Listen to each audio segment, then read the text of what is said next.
নমস্কার বন্ধুরা, issue story স্টুডিওতে আপনাদের স্বাগত জানাচ্ছি। আপনাদের সামনে আমি উপস্থাপন করছি অমর কথাশিল্পী শরৎচন্দ্র চট্টোপাধ্যায়ের লেখা অনুপমার প্রেম নামক অসাধারণ প্রেমের গল্পটির তৃতীয় পর্ব। তো চলুন বন্ধুরা, এবার শুরু করা যাক। 3 বৎসর পরে খালাস হইয়াও ললিতমোহন বাড়ি ফিরিল না। কেহ বলিল লজ্জায় আসিতেছে না, কেহ বলিল সে গ্রামে কি আর মুখ দেখাতে পারে। ললিতমোহন নানা স্থান পরিভ্রমণ করিয়া 2 বৎসর পরে সহসা একদিন বাটিতে আসিয়া উপস্থিত হইল। তাহার জননী আনন্দে পুত্রের শিরচুম্বন করিয়া আশীর্বাদ করিলেন, বাবা, এবার বিবাহ করে সংসারী হও। যা কপালে ছিল তা তো ঘটেই গিয়েছে, এখন সেজন্য আর মনে দুঃখ করো না। ললিত যাহা হয় একটা করিবে স্থির করিল। 5 বৎসর পরে ফিরিয়া আসিয়া ললিত গ্রামে অনেক পরিবর্তন দেখিল। বিশেষ দেখিল জগবন্ধুবাবুর বাটিতে কর্তা গিন্নি কেহ জীবিত নাই। চন্দ্রনাথবাবু এখন সংসারের কর্তা। অনুপমা বিধবা হইয়া এইখানেই আছে, কারণ তাহার অন্যত্র স্থান নাই। পূর্বেই জননীর মৃত্যু হইয়াছিল। পরে পিতার মৃত্যুর পর অনুপমা ভাবিয়াছিল পিতা যাহা দিয়া গিয়াছেন তাহা লইয়া কোনো তীর্থস্থানে থাকিবে এবং সেই টাকায় পুণ্যধর্ম নিয়মব্রত করিয়া অবশিষ্ট জীবনটা কাটাইয়া দিবে। কিন্তু শ্রাদ্ধ শান্তি হইলে উইল দেখিয়া সে মর্মাহত হইল। পিতা কেবল তাহার নামে 500 টাকা দিয়া গিয়াছেন। তাহারা বড়লোক। এই সামান্য টাকা তাহাদিগের নিকটে টাকাই নহে। বাস্তবিক এই অর্থে কাহারও চিরজীবন গ্রাসাচ্ছাদন নির্বাহিত হইতে পারে না। গ্রামে অনেকেই কানাঘুষা করিল, এ উইল জগবন্ধুবাবুর নহে, ভিতরে কিছু কারসাজি আছে। কিন্তু সে কথায় ফল কি? নিরুপায় হইয়া অনুপমা চন্দ্রবাবুর বাটিতেই রহিল। লোকে বলে পিতার মৃত্যু না হওয়া পর্যন্ত সৎ মাকে চিনতে পারা যায় না। সৎ ভাইকেও সেইরূপ পিতার জীবিতকাল পর্যন্ত চিনিতে পারা কঠিন। এতদিন পরে অনুপমা জানিতে পারিল তাহার দাদা চন্দ্রনাথবাবু কি চরিত্রের মানুষ। যত প্রকার অধম শ্রেণীর মানুষ দেখিতে পাওয়া যায়, চন্দ্রনাথবাবু তাহাদের সর্বনিকৃষ্ট। হৃদয়ে এক তিল দয়া মায়া নাই, চক্ষে এক বিন্দু চামড়া পর্যন্ত নাই। অনুপমার এই নিরাশ্রয়ী অবস্থায় তিনি তাহার সহিত যেরূপ ব্যবহার আরম্ভ করিলেন তাহা বলিয়া শেষ করা যায় না। প্রতি কথায়, এমনকি উঠিতে বসিতে তিরস্কৃত লাঞ্ছিত অপমানিত করিতেন। অনেক দিন হইতে তিনি অনুপমাকে দেখিতে পারেন না, কিন্তু আজকাল তো অধিক না দেখিতে পারিবার কারণ তিনিই ভালো জানেন। বড় বধূ পূর্বে তাহাকে ভালোবাসিতেন, কিন্তু এখন তিনিও দেখিতে পারেন না। যখন অনু বড়লোকের মেয়ে ছিল, যখন তাহার বাপ মা বাঁচিয়া ছিল, তখন তাহার একটা কথায় 5 জন ছুটিয়া আসিত, তখন তিনিও ভালোবাসিতেন। এখন সে দুঃখিনী, আপনার বলিতে কেহ নাই, টাকা কড়ি নাই, পরের অন্ন না খাইলে দিন কাটে না। তাহাকে কে এখন ভালোবাসিবে, কে এখন যত্ন করিবে? বড় বধূর 3-4টি ছেলে মেয়ের ভার অনুর উপর। তাহাদিগকে খাওয়াইতে হয়, স্নান করাইতে হয়, পড়াইতে হয়, কাছে করিয়া শুইতে হয়। তথাপি কোনো বিষয়ে একটু ত্রুটি হইলেই অমনি বড় বধূ ঠাকুরনী রাগ করিয়া রীতিমতো 5টা কথা শুনাইয়া দেন। ইহা ভিন্ন অনুপমাকে নিত্য দুবেলা চন্দ্রবাবুর জন্য 2-4টা ভালো তরকারি রাঁধিতে হয়। পাচক ব্রাহ্মণ তেমন প্রস্তুত করিতে পারে না, আর না হইলে চন্দ্রবাবুরও কিছু খাওয়া হয় না। একাদশীই হোক আর দ্বাদশীই হোক আর উপবাসী হোক, সে রান্না তাহাকে রাঁধিতেই হইবে। বিধবা হইয়া অনুপমা প্রাতকালে স্নান করিয়া অনেকক্ষণ ধরিয়া পূজা করিত। এখন তাহাকে সে সময়টুকুও দেয়া হয় না। একটু বিলম্ব হইলেই বড় বধূ ঠাকুরনী বলিয়া উঠেন, ঠাকুরঝি, একটু হাত চালিয়ে নাও, ছেলেরা কাঁদছে। এখনো পর্যন্ত কিছু খেতে পায়নি। অনুপমা যা তা করিয়া উঠিয়া আসে, একটি কথাও সে মুখ ফুটিয়া বলিতে পারে না। একাদশীর দীর্ঘ উপবাস করিয়াও তাহাকে রাত্রে রন্ধন করিতে যাইতে হয়। তৃষ্ণায় বুক ফাটিতে থাকে, অগ্নির উত্তাপে মাথা টিপ টিপ করিতে থাকে, গা ঝিমঝিম করে, তবু কথা কহে না। অবস্থার পরিবর্তনে সহ্য করিবার ক্ষমতাও হয়, কেননা জগদীশ্বর তাহা শিখাইয়া দেন। না হইলে অনুপমা এতদিন মরিয়া যাইত। এ সংসারে তাহার অপেক্ষা দাস দাসীরা শ্রেষ্ঠ। জোর করিয়া তাহাদের দুটো কথা বলিলে তাহারও দুটো জোরের কথা বলিতে পারে। অন্তত আমার মাহিনাপত্র চুকাইয়া দিন, বাড়ি যাই, এ কথাও বলিতে পারে। কিন্তু অনু তাহাও বলিতে পারে না। সে বিনামূল্যে কৃতদাসী। মারো কাটো, তাহাকে এখানে থাকিতেই হইবে, আর কোথাও যাইবার জো নাই। সে বিধবা, সে বড়লোকের কন্যা। অনুপমার অবস্থা বুঝাইতে পারা যায় না, বুঝিতে হয়। বাঙালির ঘরে পরান্ন প্রত্যাশিনী বিধবাই কেবল তাহার অবস্থা বুঝিতে পারিবেন, অন্যে না বুঝিতেই পারে। আজ দ্বাদশী। সকাল সকাল স্নান করিয়া অনুপমা পূজা করিতে বসিল। তখনও 15 মিনিট হয় নাই। বড়বধূ ঘরের বাহির হইতেই একটু বড় গলায় বলিলেন, ঠাকুরজি, তোমার কি আজ সমস্ত দিনে হবে না? এমন করে চলবে না বাপু। অনুপমা শিবের মাথায় জল দিতেছিল, কথা কহিল না। বড়বধূ 10 মিনিট পরে পুনর্বার ঘুরিয়া আসিয়া সেইখান হইতেই চিৎকার করিলেন, অত পুণ্যি ছালাই আটবে না গো, অত পুণ্যি করো না। আর অত পুণ্যি ধর্মের শখ থাকে তো বনে জঙ্গলে গিয়ে করোগে, সংসারে থেকে অত বাড়াবাড়ি সইতে পারা যায় না। তথাপি অনুপমা কথা কহিল না। বড় বউ দ্বিগুণ চেঁচাইয়া উঠিলেন, বলি কেউ খাবে দাবে না?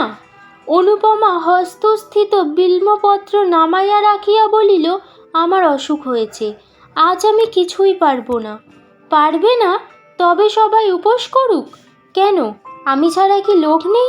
ঠাকুরের কি হলো? তার জ্বর হয়েছে, আর উনি ঠাকুরের রান্না খেতে পারেন? না পারেন, তুমি রেঁধে দাওগে, আমি রাঁধবো? মাথার যন্ত্রণায় প্রাণ যায়। একটা কবিরাজ 24 ঘন্টা আমার পিছনে লেগে আছে, আর আমি আগুনের তাতে যাব? অনুপমা জ্বলিয়া উঠিল, বলিল, তবে সবাইকে উপোস করতে বলো গে। তাই যাই, তোমার দাদাকে একথা জানাই গে। আর তোমার অসুখ হবে কেন? এই নেয়ে ধুয়ে এলে, এখনই গিলবে উঠবে, আর বড় ভাইকে একটু রেঁধে খাওয়াতে পারো না? না, পারিনি। বড় বউ, আমি তোমাদের কেনাবাদি নই যে যা মুখে আসবে তাই বলবে। আমি এসব কথা দাদাকে জানাবো। বড় বউ মুখভঙ্গি করিয়া বলিল, তাই জানাও গে, তোমার দাদা এসে আমার মাথাটা কেটে নিয়ে যাক।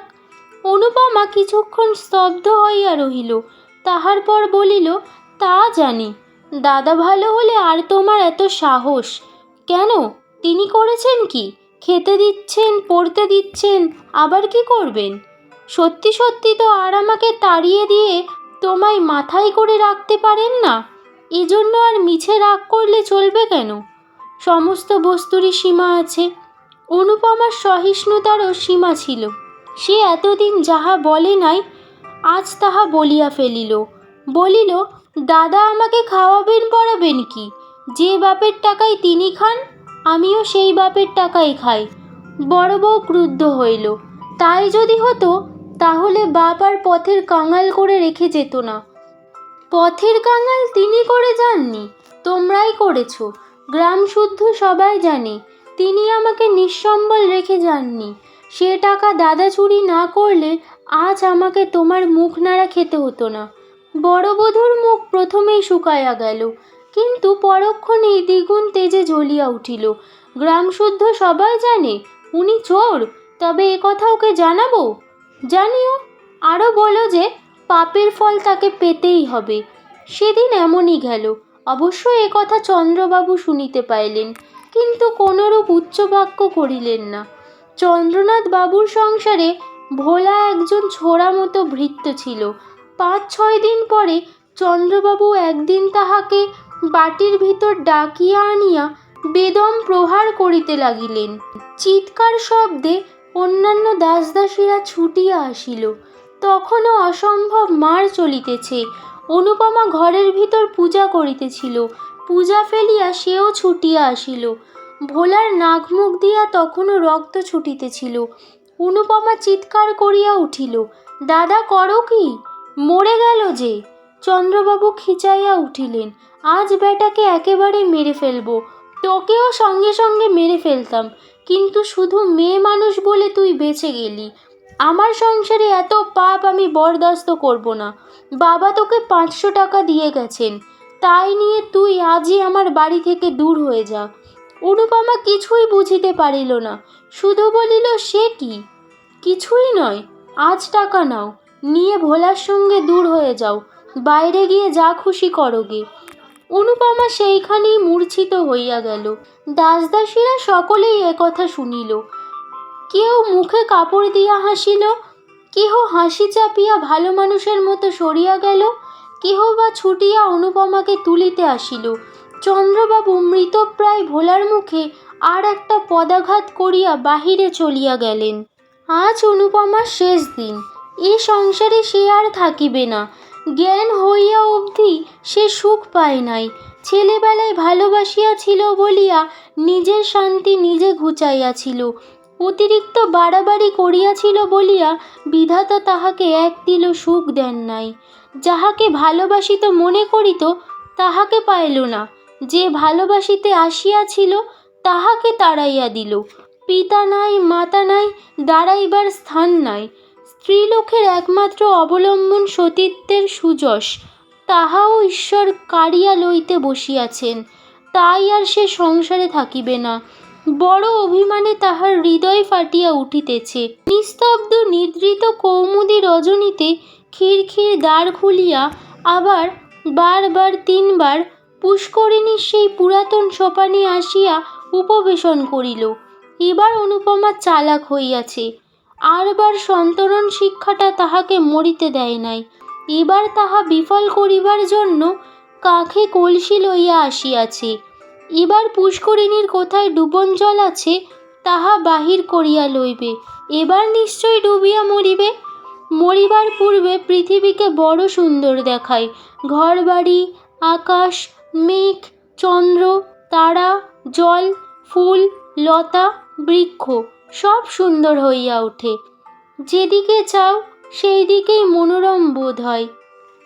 সব যেন অঙ্গুলি তুলিয়া বলিতে থাকে, মরিও না, দেখো আমরা কত সুখে আছি, তুমিও সহ্য করিয়া থাকো, একদিন সুখী হইবে।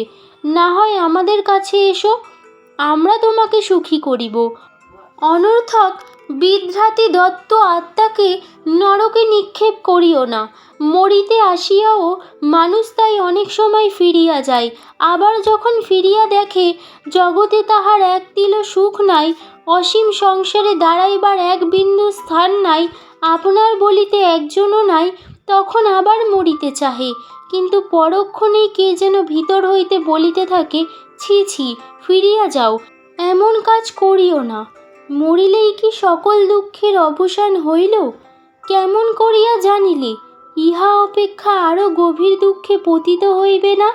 মানুষ অমনি সংকুচিত হইয়া পশ্চাতে হটিয়া দাঁড়ায়। অনুপমার কি এসব কথা মনে হইতেছিল না?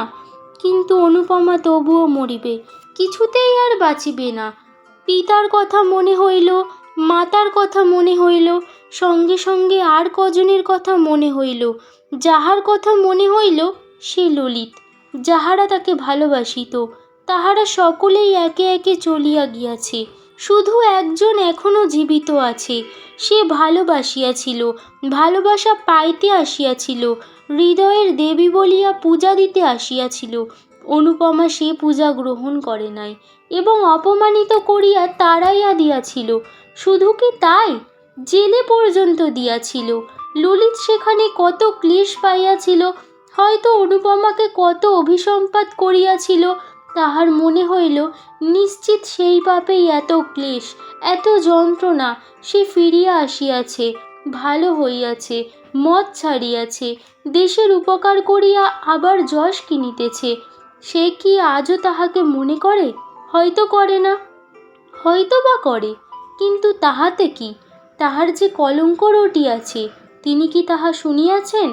যখন গ্রামময় রটি বেজে আমি কলঙ্কিনী হইয়া ডুবিয়াছি, কাল যখন আমার দেহ জলের উপর ভাসিয়া উঠিবে, ছি ছি, কত ঘৃণায় তার ওষ্ঠ কুঞ্চিত হইয়া উঠিবে। অনুপমা অঞ্চল দিয়া গলদেশে কলসি বাঁধিল। এমন সময় কে একজন পশ্চাৎ হইতে ডাকিল, অনুপমা। অনুপমা চমকাইয়া ফিরিয়া দেখিল একজন দীর্ঘাকৃতি পুরুষ স্থির হইয়া দাঁড়াইয়া আছে।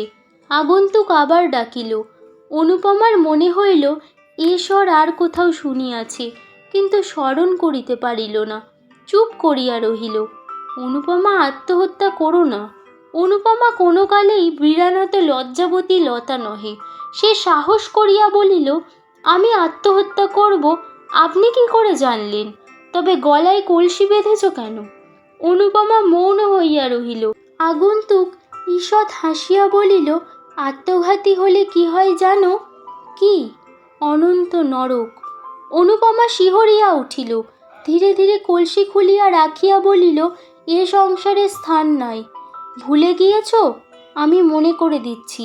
প্রায় 6 বছর পূর্বে ঠিক এই স্থানে একজন তোমাকে চিরজীবনের জন্য স্থান দিতে চেয়েছিল, স্মরণ হয়? অনুপমা লজ্জায় রক্তমুখী হইয়া বলিল, হয়। এ সংকল্প ত্যাগ করো। আমার কলঙ্ক রটেছে, আমার বাঁচা হয় না। মরলেই কি কলঙ্ক যায়? যাক না যাক, আমি তা শুনতে যাব না। ভুল বুঝেছ অনুপমা। মরলে এ কলঙ্ক চিরকাল ছায়ার মতো তোমার নামের পাশে ঘুরে বেড়াবে। বেঁচে দেখো, এ মিথ্যা কলঙ্ক কখনো চিরস্থায়ী হবে না।